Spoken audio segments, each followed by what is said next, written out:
Welcome back, friends, to episode 2 of my sketchbook flip through. So last week we felt okay about being sheeee-it on something we want to improve on. I'm so proud of us. Overall, we got to see me have a rough start, do some studies, still suck, but at least improve, and made some fun characters. Now, keeping in line with last week's theme, I will not filter any of the weird and gross looking drawings I've made because I think that's part of progress and sharing the actual experience of trying to learn something. As we make our way through the sketchbook, you'll see more characters, definitely more wacky than last week's, but hey, you gotta embrace the creative spark whenever it comes. You never know, it could turn out pretty cool. Well, maybe not these, but maybe for you. So, let's jump into it.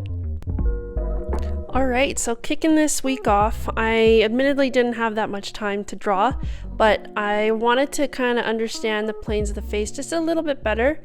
So you can see here that I have drawn them in different perspectives, and this was all in reference from Marc Brunet. He has some really incredible drawing tutorials, and this one, I thought it was so cool, kind of the setup of it. So in my mind, it kind of felt like Space Rabbit, and then that came out of it. And then I tried doing it again, but then that got really weird. So hence these really wacky characters. I just try to play around with like this model of face. Now I have this really cool pig. I quite like him. And then this guy who says, "Gross, what is that?" I don't know, my dude. I do not know.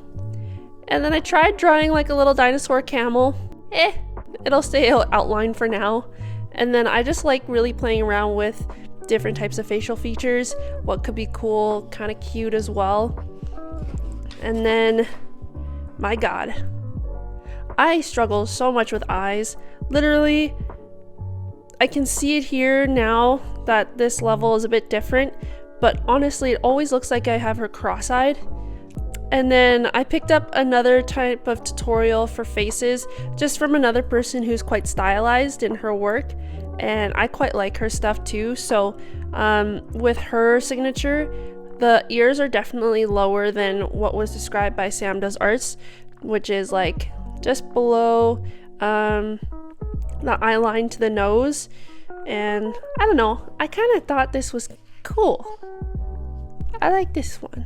Just kind of got a little bit more character to it, I feel. And then I feel like this is a masterpiece, but also like, what the frick just happened? And when I was drawing this, I was like, I kind of gave up, and then I just drew an eye because that's what I felt like I needed most focus on. And so in my mind, I just get so blown away about like, this is one person, me, myself, and I. And they have these two different results, which is insane. But I mean, that's all part of the growing process, right? Kind of going one step forward, 5 steps back. And then I played on the softness of the facial features.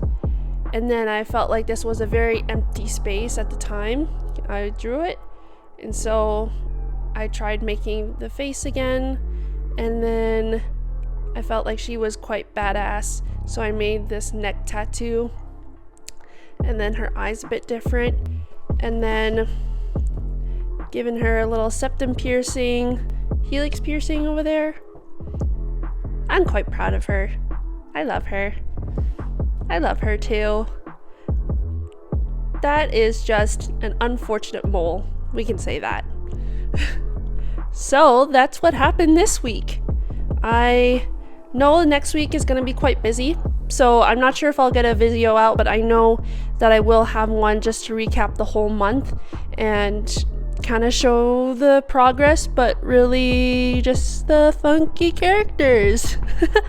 Okay guys, I hope you have a great week, and we'll see you next time. Remember, show up for yourself so you can show up for the world. Have fun. Bye. Fumble a bag, now